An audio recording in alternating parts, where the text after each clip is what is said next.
partie de notre émission. Et puis attention, nous allons retrouver Thierry Gauguin quelque part sur le site dans quelques instants. Il est avec son invité. On a l'impression que vous êtes à Tahiti, Thierry. Bon, eh ben, on va voir tout à l'heure si vous êtes bien à Brazzaville ou à Tahiti sur ces images. Nous avons avec nous Philbert Boukeldier. Justement, lui, il prépare sa valise pour Tahiti. Il va nous dire pourquoi dans quelques instants. Bonsoir. Nous avons toujours Arsène Bicoué avec nous, qui est président de la sous-commission de la lutte anti-dopage de ces 11e Jeux, le célèbre Claude Leroy. Et il reste avec nous, il restera jusqu'au bout. Et bien sûr, Bungoula, Bernard Pépin, secrétaire général de la FECA Box, est aussi avec nous. Rebonsoir. Football, c'est le dossier de la deuxième partie de cette émission. Et avant d'en parler dans le club de jeu, nous faisons le tour de tous les sports et nous parlons de tennis avec Jacques Amboka. Le point.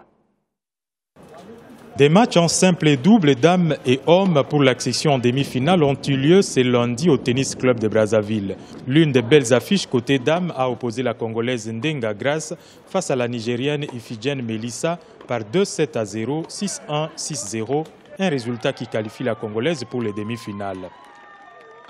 Encore une fois, ce n'était pas une adversaire facile. Je prends tous mes matchs au sérieux et j'essaye d'être le plus forte mentalement. Et j'ai encore été forte mentalement aujourd'hui. Et en tout cas, c'est la demi-finale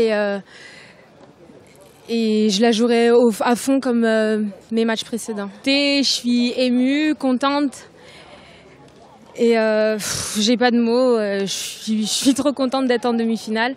Après, le tournoi n'est pas fini et on vise l'or. Côté homme, Arnold Ikondo de la RDC a été battu par le Béninois Alex Cléogou sous le score de 2-7-0, 6-1, 6-2. Pour ces derniers, les plus durs restent à faire. Je pense que c'est toujours dur d'entrer dans la compétition. Donc les premiers matchs ne sont pas faciles. Après, on se sent de mieux en mieux. Mais bon, le tournoi est loin d'être fini. Demain, la demi-finale, c'est très important. Donc bon, ça va, je vais bien. Je vais jouer un adversaire que je connais bien, que j'ai déjà joué dans le passé. Je vais faire le maximum et on verra le résultat. Pour les quarts de finale, 16 matchs en simple et 8 en double côté dames et 12 en simple et 8 en double côté hommes ont été organisés ce lundi 14 septembre au Tennis Club de Brazzaville. Les demi-finales se joueront le 16 septembre et la finale le 18. Philbert Boukeldier, en deux mots, vous êtes Étienne de la Fédération de pétanque du Congo. Le Congo est bien équipé, des terrains de tennis partout, il y a des structures, c'est superbe ça. J'ai depuis le premier jour dit qu'il n'y a pas de Congo, c'est l'Afrique. L'Afrique a des équipements superbes qui se retrouvent à Brazzaville, heureusement ou malheureusement. Mais je ne peux pas m'en approprier pour dire que c'est congolais, c'est africain. Voilà, et puis juste une question pour M. Arsène Bicoué. Les tennisman aussi sont concernés par les contrôles. Tout le monde. Comme je l'ai dit tout à l'heure, tout le monde est concerné. Et les tennisman ont été contrôlés aujourd'hui. Et ça va se poursuivre demain. Nous allons parler de football avec Claude maintenant et nous retrouverons bien sûr aussi M. Bungoula, bien sûr, qui est spécialiste de boxe. Alors, bien entendu, nous allons faire un clin d'œil au match entre le Congo et le Burkina Faso remporté par le Congo 2-1. Vous voyez les équipes. Claude, vous pouvez commenter aussi avec moi, les hymnes, pardon.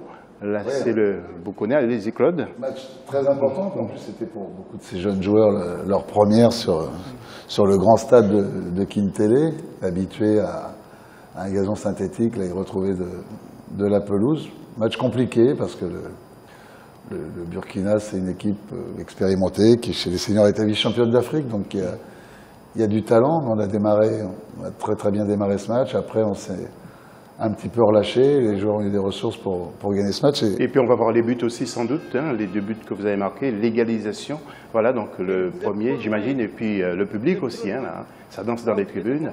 Oui, c'était... Et voilà pour le second. Oui, ça c'est le but burkinabé sur une petite erreur de calcul de trajectoire de Christopher Mafumbi. Et l'égalisation, pardon. Du blanc encore, le derrière de... Voilà, Claude. Oui, et là, c'est le but vainqueur, qui est un but contre son camp. Il est pressé par Sagesse Babélé, le défenseur burkinabé, et il marque contre son camp. Ce but qui était très important parce qu'il nous qualifiait. Oui. Claude, vous êtes satisfait de la prestation de votre équipe juste avant? Oui, oui, très, très satisfait. Elle est très jeune, hein, il y a beaucoup de joueurs entre 18 et 20 ans, mais dans le comportement, ils sont exemplaires. Je pense que ils ont une attitude parfaite partout, mais tout le temps au restaurant. On fait très attention sur le comportement de cette équipe, sur la façon dont ils sont éduqués. Et ce sont des joueurs qui répondent bien. Et puis il y a du talent, ils prennent du plaisir à jouer. Et je vous disais, ce match-là était très important parce qu'il nous qualifie directement pour les demi-finales. Parce que la programmation, quand même, nous tuait. On avait un match hier pour une demi-finale demain. C'est-à-dire que physiologiquement, on sait que la régénération dans le foot, il faut toujours plus de 48 heures. Dans toutes les grandes compétitions, c'est tous les 3 jours. Donc ça m'a permis, cette qualification directe pour les demi-finales, de faire rentrer 9 nouveaux joueurs hier contre le Zimbabwe. Que vous avez perdu, on a perdu 1-0. Claude, pourquoi cette passion pour l'Afrique? Vous êtes passé par le Cameroun, le Sénégal, la RDC, et là vous atterrissez. On aurait pu vous dire non, vous avez entraîné la RDC, pas question que vous venez au Congo-Brazzaville. Non, mais il y a très longtemps que le président de la République m'avait dit qu'il voulait absolument qu'un jour je vienne ici. Elle est double, cette passion. Elle est géopolitique au départ. Moi, j'ai été élevé dans un milieu très concerné par les indépendances, où mon père a pris des positions politiques importantes à son époque, dans les années 50, par exemple, pour l'indépendance de l'Algérie. On recevait à la maison certains grands leaders africains, donc j'ai été baigné dans ce monde-là politiquement, où c'était pas facile, étant français, enseignant français, de se battre à l'époque pour l'indépendance de l'Algérie. Et puis ma passion pour le foot m'a tout de suite attiré, j'ai tout de suite été attiré par l'Afrique, et je suis venu ici pour la première fois à Brazzaville en 1971, préparer les Diables Rouges avec mon équipe d'Ajaccio pour la Coupe d'Afrique Nations 72 qu'ils allaient remporter. Donc c'était un clin d'œil, puisque notre avant-centre à l'époque, c'était François Mpelet, et c'est pour ça qu'il y avait une colonie corse très importante à Brazzaville, à Pointe-Noire, dans les hôtels, dans les casinos, on avait donc aidé à la préparation de ces Diables Rouges. Donc ce continent, il m'a marqué très vite, professionnellement. Et puis le hasard a voulu que Albert Batteux, pour moi le plus grand entraîneur français de tous les temps, soit ami de Njoléa, et le ministre Mambo Djoya, avec son directeur des sports, Issa Ayatou, cherchait un entraîneur pour le Cameroun après une période difficile. Et je suis arrivé au Cameroun comme sélectionneur à 36 ans, avec des Camerounais qui au début ne voulaient pas de moi, en disant mais qu'est-ce que c'est que ce blanc-bec à qui on donne un patrimoine national comme les lions indomptables. Et finalement, c'est vous qui êtes devenu le sorcier. Oui, non, mais après... Mais les sorciers, oui, on a souvent parlé de ça, mais je suis breton, et vous savez que le premier sorcier dans l'histoire de l'humanité, c'est Merlin l'Enchanteur dans la forêt de Brocéliande. Donc, les histoires de sorcellerie, on les connaît aussi en Bretagne, mais...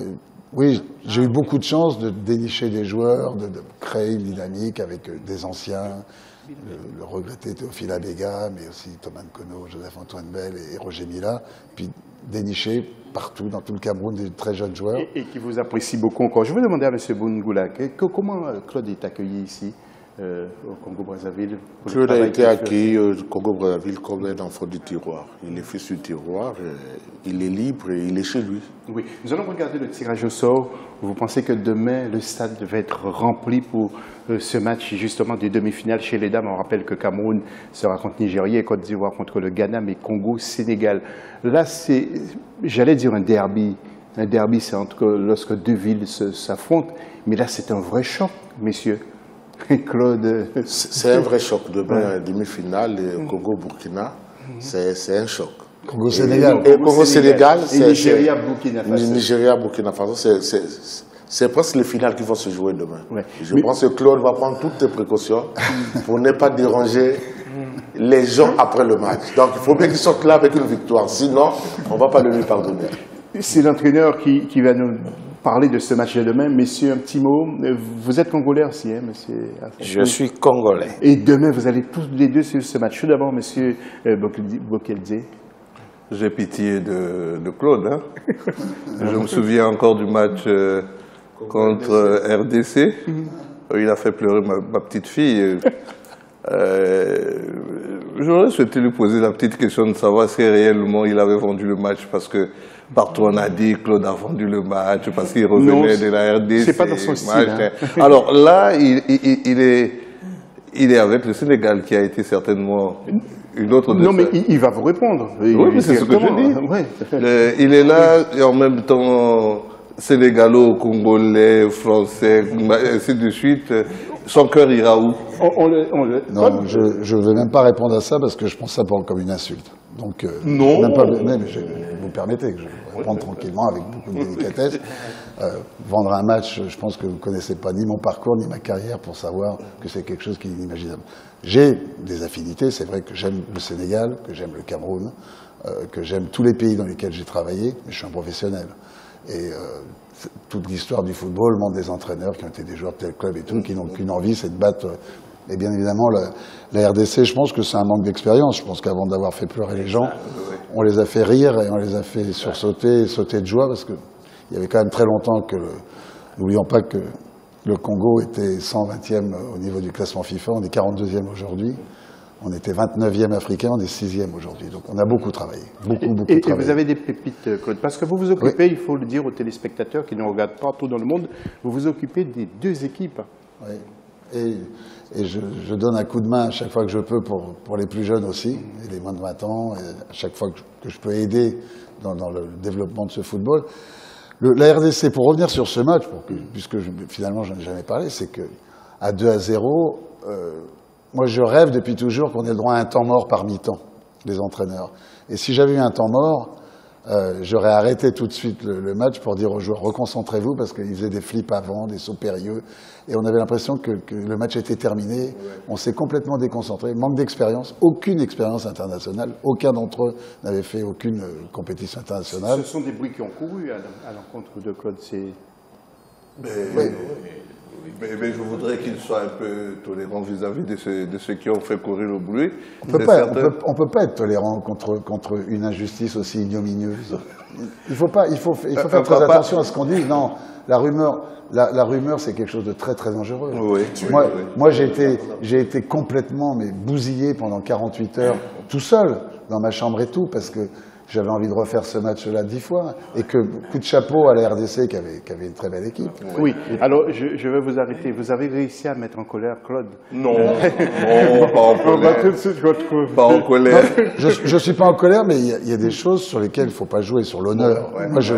Moi, l'honneur, on peut me proposer des milliards et des milliards, je ne vendrai jamais quoi que ce soit. Quoi. Jamais. Claude, on va retrouver tout de suite Thierry Gauguin. Et si nous avons le temps, nous redirons quelques mots encore. Et Thierry, vous êtes avec qui exactement?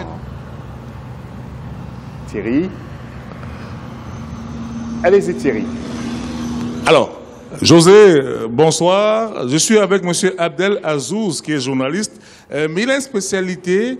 Il est directeur de publication du journal Vouloir, qui est un journal destiné au sport pour handicapés. Bonsoir. Bonsoir, M. Thierry. Vous êtes journaliste depuis combien de temps? Je suis journaliste depuis plus de vingtaine d'années. Vingtaine d'années. Ouais.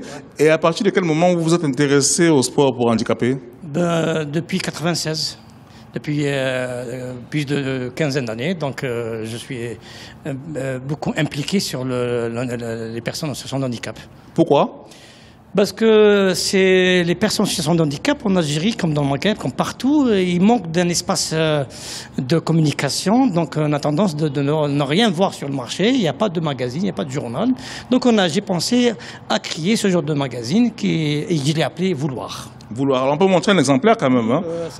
Voilà, il y en a beaucoup. Hein. Il y en a beaucoup. Ça c'est Maputo, Jeux africains. Ça aussi c'est des Jeux spéciaux olympiques.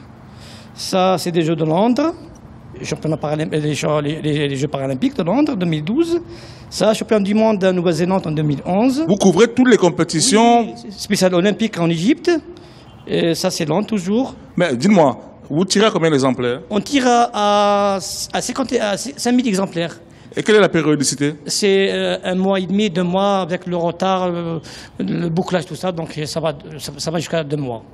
Et vous vendez très bien votre journal? Non, le journal, à vrai dire, il est un petit peu, on a des conventions un petit peu très limitées avec les ministères. et ça ne se vend pas. On le donne gratuitement pour les personnes en situation d'handicap à travers les 48 départements en Algérie, avec les centres spécialisés, les ligues sportives, tout ce qui est le mouvement associatif. Donc on est tout près d'eux, donc ils sont à jour dans l'information. Et nous, c'est notre boulot, c'est de s'informer pour leur informer tout ce qui se passe sur le quotidien, sur le sport régional, national, africain ou mondial. Mais tout ça uniquement pour handicapés, hein? Bien sûr, on se spécialise sur le handicap, toutes catégories confondues, tous les handicapés, toutes les spécialités et les particularités de handicap. Alors, pour revenir un peu au jeu qui se déroule actuellement, vous êtes venu couvrir la cérémonie, en même temps vous couvrez pour le compte de l'Algérie, hein? Tout à fait, donc on a une équipe très performante qui est l'équipe algérienne handisport. Ils ont toujours été à la hauteur, au niveau des Jeux africains, des Jeux paralympiques, des Jeux mondiaux. Donc on est là pour couvrir les deux disciplines, le powerlifting et l'athlétisme. Ça se passe bien? Très bien, ça démarre très bien. Aujourd'hui, ils ont gagné une médaille bronze dans les courses 100 mètres avec fauteuil roulant. Alors, on va peut-être vous laisser dire un dernier mot, hein, puisque nous sommes avec José qui est en studio, ici à Kintélé, nous sommes en direct. Vous avez un dernier mot à l'encontre peut-être de tous les handicapés qui veulent faire du sport? Vous avez un conseil à donner? Bien sûr, le sport, c'est un moyen de l'intégration, d'une manière directe ou indirecte. C'est une formule d'aller vers devant. Le sport aussi, le sport handisport, il a aussi sa place au niveau international. Ils ont leur mot à dire, les personnes handicapées. Ils ont un défi. Ils s'arrachent toujours les médailles, surtout notre équipe algérienne. Elle est toujours au rendez-vous. C'est une fédération de la petite ride dans toutes les fédérations. Donc, je leur souhaite beaucoup de courage et beaucoup de médailles. Merci, Monsieur Abdel Azouz, hein. Vous êtes directeur de publication du journal spécialisé pour handicapés, pour le sport, pour handicapés, Vouloir, hein, qui est de nationalité algérienne. José? Merci Thierry. Et une toute dernière question avant la pub à Claude Leroy. Claude, comment envisagez-vous ce choc de demain ou de ce mardi contre le Sénégal à 15h? Très grosse équipe du Sénégal qui a failli gagner contre le Nigeria. Ils ont pris ce but d'égalisation à la 94e minute. Il y a beaucoup de talent. Devant, ce sont deux équipes assez comparables, le Congo et le Sénégal. J'espère que les supporters congolais vont faire preuve de beaucoup de patience, d'indulgence pour ces jeunes joueurs, parce que sur la pression, quelquefois, ils perdent un petit peu les pédales. Ils ont été un petit peu désagréables avec Sylvia Gandvoula contre le Zimbabwe. Et plus ils étaient désagréables avec lui, plus il ratait de choses parce qu'il se crispait, parce que quand on est crispé musculairement, bien évidemment, on ne peut plus rien réaliser de correct. Donc on va leur demander de l'indulgence, qu'ils se rappellent que ce sont vraiment des jeunes joueurs qui démarrent dans le concert international et qu'on joue contre une grosse équipe du Sénégal. Je pense que les deux équipes sont très proches et qu'avec l'appui de notre public, j'espère qu'on fera la différence et qu'on se qualifiera pour la finale. Merci Claude. Et puis je souhaite aussi qu'il y ait un match, un de ces quatre, entre RDC et Congo pour prouver à Fulbert bien que le Congo-Brazzaville est beaucoup plus fort. À tout à l'heure pour la troisième et dernière partie.